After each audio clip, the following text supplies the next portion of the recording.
Then please, we'll have some more questions now the radio recording is finished. Gentleman over here. Right, just wait hang on a second, wait till the microphone's switched on. Here we go, right, okay. Hi, I've got a question for Bob Rosario. This season he's been an absolute, well, as far as I'm concerned, a revelation. He's really improved.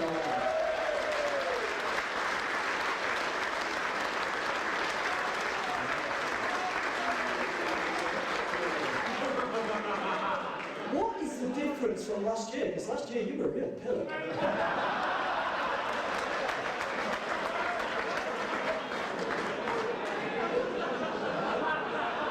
Maybe he plays with a bit more of a smile on his face. I didn't see him last year. Last season I had to carry around a weight on my shoulder. It was called Sir Regis.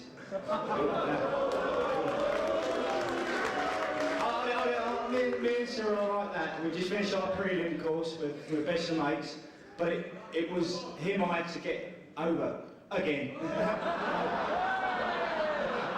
The team weren't playing that well, and Mr. Butcher, he brought me and tried to change my whole game from the way I was playing at Norwich for 7 years. I didn't believe in his ideas or Mr. Don Howe's ideas, but I think with Mr. Neil and Mr. Gill, we've got a good coaching and managing staff, and they brought the best out of me and the players.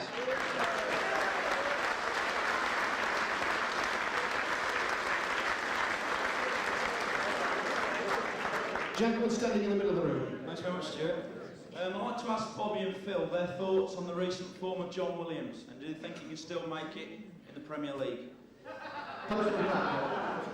Postman Pat, yes. I mean, Bobby remarked, I think in fact he's answered the question prior to the question being answered. I think he said that he made a tremendous impact when he came. I mean, he scored goals that were probably he didn't think he'd actually got within him, and he went off with a bang. But then anybody who's played in top flight of football, you analyse them after the initial phase. It comes to phase 2, and Mr. Nudloff maybe will be analysed in phase 2 very shortly. Can he go over and on from there? And Lee Hurst, he's a young lad, has actually gone through maybe phase 1, he's about to face phase 2, when they know what your attributes are and maybe put men to stop you playing. Can you go be stronger in the tackle, be stronger in everything that you do, and go on from there and hopefully maybe make an international player?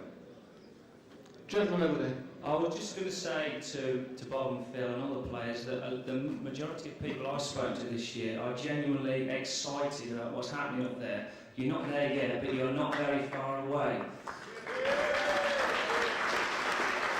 But the question that I'd like to ask, having followed Coventry all my life, having Steve Grizovic at the club over a number of years, his strengths have very much been his, shall we say, shot stopping. His weaknesses have very much been his coming for crosses. Can we do anything about that? Bobby? I think it's just going back to confidence once again and building up relationships. I think if you look at young Andy Pearce and Peter Atherton, what they achieved last season with all the clean sheets was tremendous. But in saying that, for me, I've always been brought up in the Jimmy Hill era that if you don't score goals, you don't win games. But in saying that, Oggy has got to be positive. We asked Robert Rosario, we asked Peter Nudloff, we've asked all our players to be positive. And if Oggy comes for crosses, he'll take them. But it's having the belief, the inner belief. And these players, over a period of time, since the FA Cup, I don't think have had that inner belief and inner strength. And that's all we're trying to readdress. Is if you're confident, you can go and do anything. But you've got to make sure that you practice properly, and if you practice the right type of thing in training, then come Saturday, it should become an easy situation. But at the same time, there is 11 men in the opposition that want to destroy you, and you've got to be strong mentally as well. Hopefully that Oggy can maintain the magnificent form he showed last season, because a couple of the games I saw, when you drew against Norwich 0-0 last year, if he hadn't been for Oggy, you'd have been beaten 4 or 5 quite comprehensively. So, as you rightly said in your earlier part of your question, we're not far away, but it's all about confidence for me. Gentleman right at the back. Sorry, could you... Sorry, yeah, I think that applies to the supporters as well. I think if that person sitting next to you, when we're getting a bit edgy or whatever, you can say, hey, come on, let's get behind them. I think it applies to you as well. Your confidence comes through to the lads on the park. And it's all like, we're all in it together then. If you can give the fella sitting alongside, or the young lady in Bob's case, or whatever, give her a G up, and you know what I mean? Let's go on from there. Gentleman at the back, yes. Yeah, question about anyone's favourite player, David Smith. I reckon the paper you were playing at left back was just what the theory was behind that. Yeah, left him in the dressing room more like. I think to be disrespectful to a human being at times I find rather disconcerting, because David Smith, when he came into the club and started in the side, was a very, very fine young player.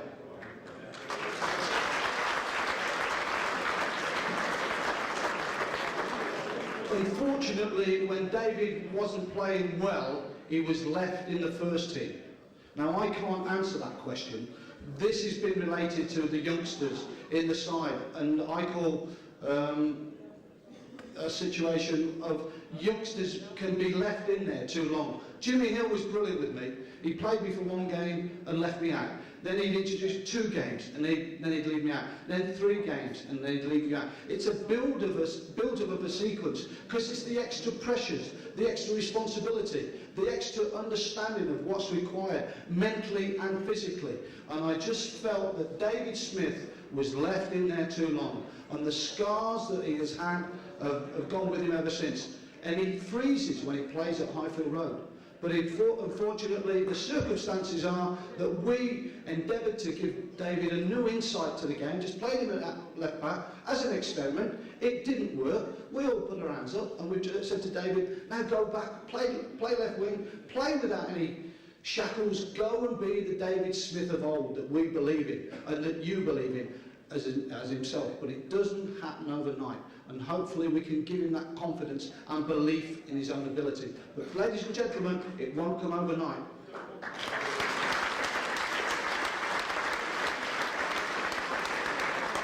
Let's just bring Lee Hurst in on that, because Lee, you a young player developing now through the side, but and no player likes being left out of a team, but can you understand that from time to time a manager might want to do that to give you confidence back if he feels things aren't going properly for you? Well, as Bob says, if you're not playing well, you don't deserve to be in the side. So if I'm not playing well, then I'll know the reason if he leaves me out. But hopefully my chance will come again and I'll try my best. Good lad. Right, in the middle there, yes. Would the panel like to see a change in the offside law? Robert? No, it's stop him running.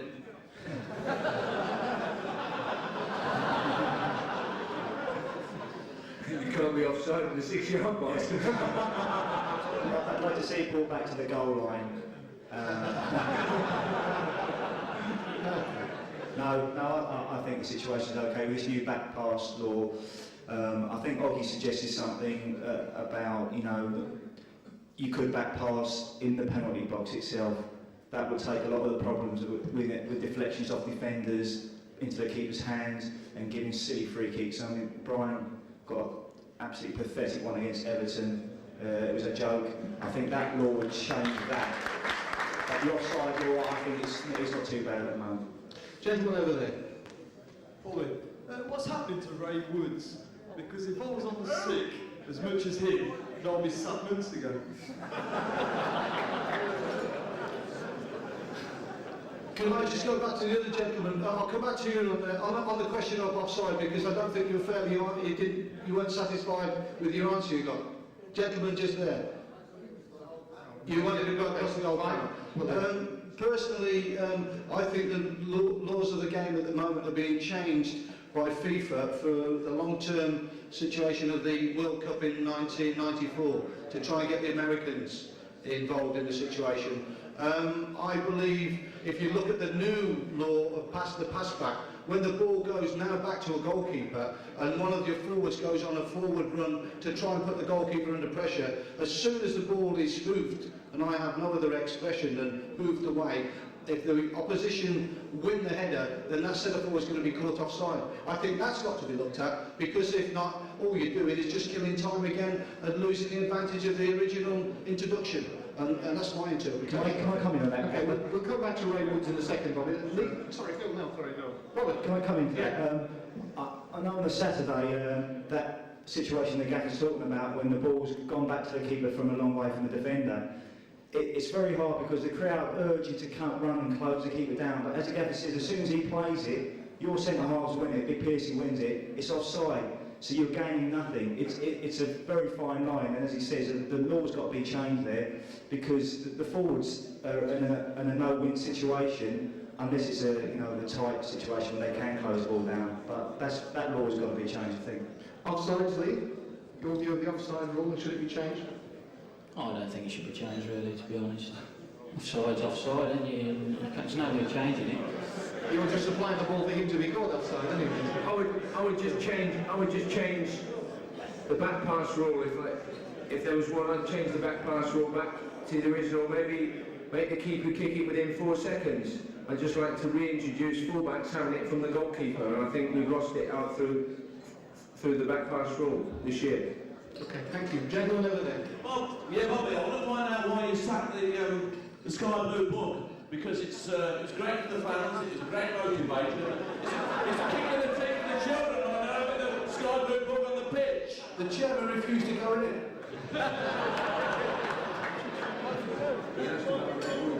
Yes. We also missed a question about Ray Woods going over there as well. What happened to Ray Woods? He's not in the Sky Blue bug, is he? No, it has unfortunately been of a situation of incurring numerous injuries and illnesses as well. We have a very fine physiotherapist in George Dalton, who really cares for the players when they get injuries, because George's career was terminated by a horrendous broken leg, and George gives every thought to the players. Unfortunately with Ray, he's just been in a situation of having illnesses and injuries on top of each other, and as a management team we are looking into the situation regarding Ray getting back to full fitness, but it's a difficult period the young man's going through at the moment. Just getting back to the question about the bug, just prompts me to tell you something that's been passed up to the platform from the promotional side of the club. On the 9th of January, when it's the home match against Nottingham Forest, there will be a pop and crisp party for the youngsters and autographs from the players and management after the match. So that's the 9th of January. Right, in the middle there, yes sir. Bobby, don't you think that the good policy for this club would be to keep the best players such as Unlove and Gallagher? You give us success on the field and we'll fill the terraces. And you won't fill the terraces by selling the best players. Can I listen? It's getting a little bit hazy out there at the moment. There's a few people talking in the background. It becomes very disconcerting up here because we're trying to be honest. We're trying to have a relationship with our supporters, and if it gets a little bit noisy out there, it just gets a little bit uncomfortable up here. I think that question's already been answered. I'll be perfectly blunt. Who has been sold this season? That's your answer. That's your answer. Right, before we take the next question, because I know Bobby and the boys want to give you as much value for money as we possibly can give you tonight, I'm just looking to the management here to find out how much longer we can go on. How are we doing? 10 o'clock we go to. Right, okay, Bobby's answered the question, he's the manager. Right, we go to the back of the room. Gentlemen there. Gentlemen, aside from football, reflecting back on what Phil Neal said about applauding the board for their efforts in introducing new support to the club, i.e. Ladies' Day and 2,000 unemployed get free tickets. All credit to them. What I would like to see is that genuine supporters get the benefits of so-called gold, silver and bronze award games. Now, what I mean by that is, why should we pay for the success of other teams? I.e., we pay high prices to see Man United, Liverpool, etc. Why not restructure it in a way whereby those that don't normally turn up pay to watch the City when the City are doing well? I believe it's something that Parliament employs at the moment. In other words, when we're in the top 6, everybody pays high prices. When we're in the mid-table, then the prices come down, and when we're at the bottom, when the real supporters are there, that we all pay lower prices.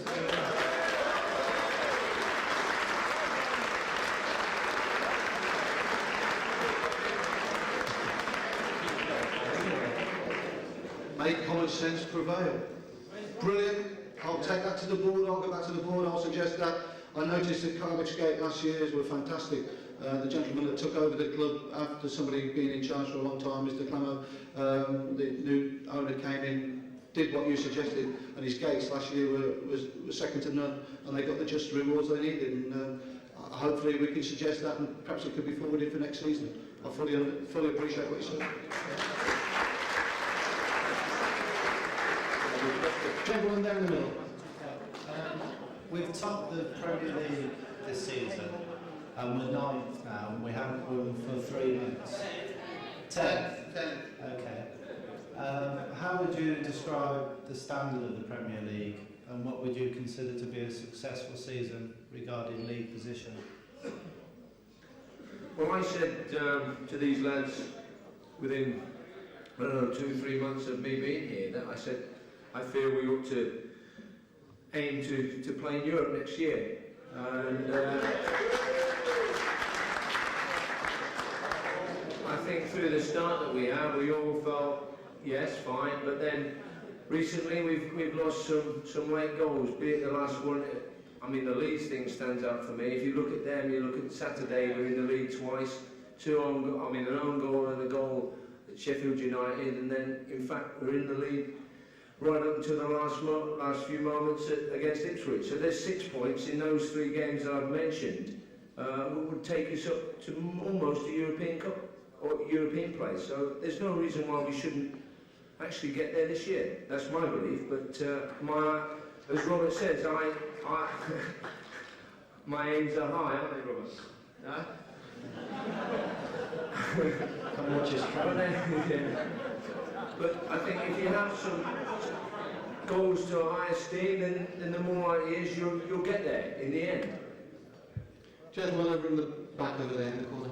As Bobby Gold's a shareholder of the club, will he ask this question to the board at the next meeting? In 1980, when we had the all-seater stadium put in, the FA told us we had to bring the seats out to give the supporters of the away teams especially the chance to stand. Now, it costs this club a fortune to do that. Now, surely somebody can get that money back. It cost us a fortune to rip them seats out. All right, Leeds helped us, but...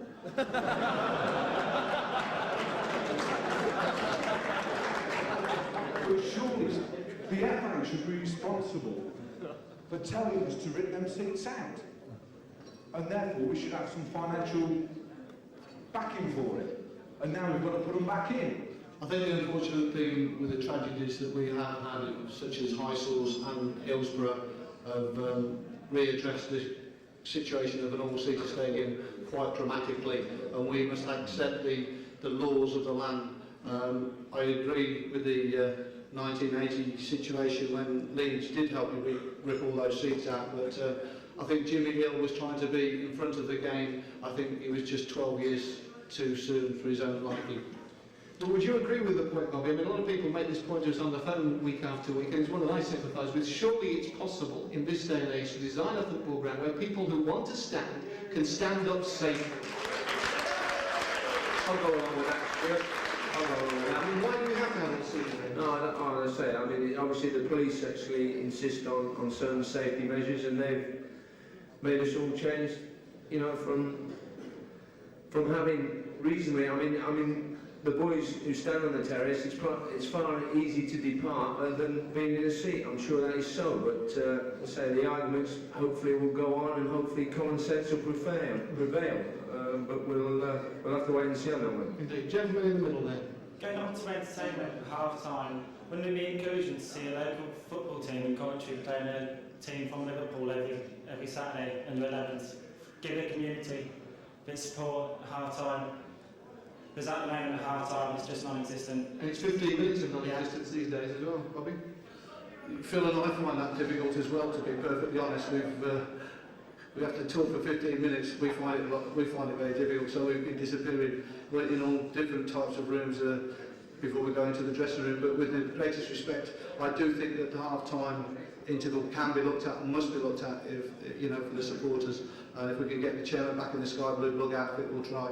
But regarding the 11-year-olds playing on the pitch and everything, it's something that can be looked at, but it is difficult with the pitch situation, and sometimes, you know, you want the pitch to be in the best condition for your first team. So it's something we can look at, but we can't guarantee. Gentleman over here in the sky blue shirt. Bobby and Phil, are you going to have a contract here? Are you going to have a contract? You both made it public you're working without contracts. Are you going to have a contract? You get the sack with one, you get the sack without one.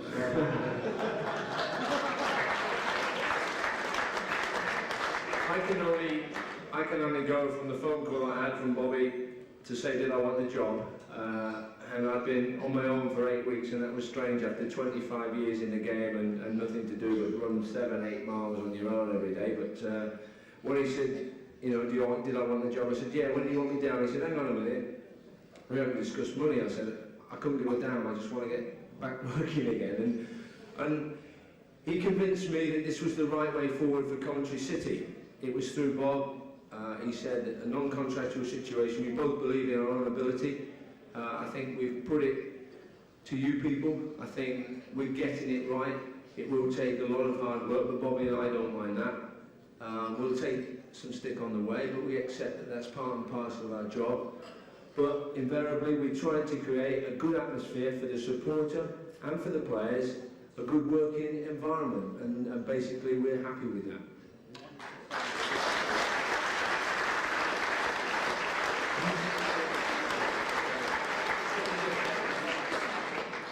I'm under a similar situation when I threw the keys at Mr. Poynton and told him where he could stick his car. I did, and I'll do it again, because I thought he cheated on me, and I think the situation at that time was very personal. But in saying that, the foundations were laid. Coventry City for me is a football club that I've loved from an early age. We've come here tonight, we're departing now because I've enjoyed the evening. Sometimes it can go on just a little bit too far. Your support today has been magnificent.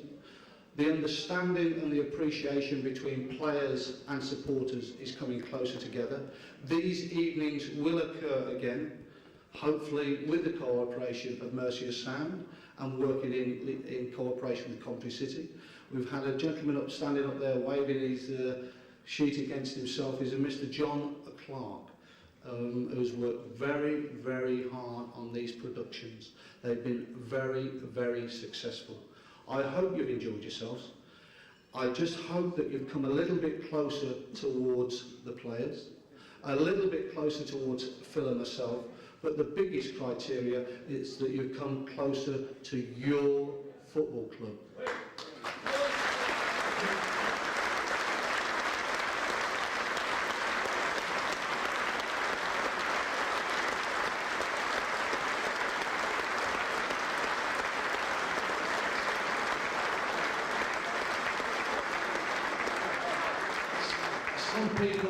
Some people might think I'm the lucky one because I'm sat in that seat.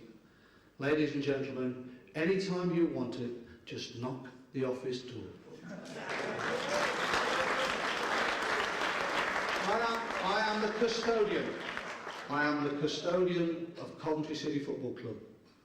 I hope the pressure decisions that I have to make in contact with my staff and my players are the decisions that will make you happy and them happy. And if we can all be happy, I tell you what, we won't have a good football club. Thanks for your support. See you Saturday.